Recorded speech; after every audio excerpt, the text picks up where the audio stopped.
Hi guys, shift అయిపోయింది friends and back to home. Climate అయితే బయట చాలా చాలా చల్లగుంది.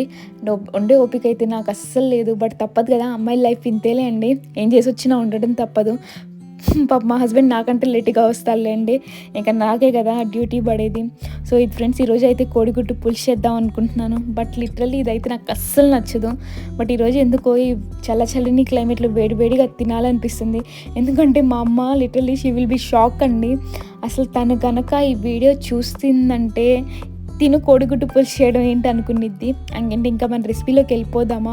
అండ్ ఎగ్స్ ఏమో బాయిలింగ్కి వేసేసాను ఫ్రెండ్స్. ఇంకా దానికి కావాల్సిన పదార్థాలు కొత్తిమీర, టమాటోలు అండ్ 1.5 ఆనియన్, పచ్చిమిర్చి, కరివేపాకు కూడా కొంచెం కావాలంటే అది వేసేసాను. అండ్ టామరిన్ అండ్ రైస్ కూడా పెట్టేశాను ఫ్రెండ్స్. అండ్ నేను ఎలా వచ్చిందని కొంచెం టెన్షన్తోనే చేస్తున్నాను.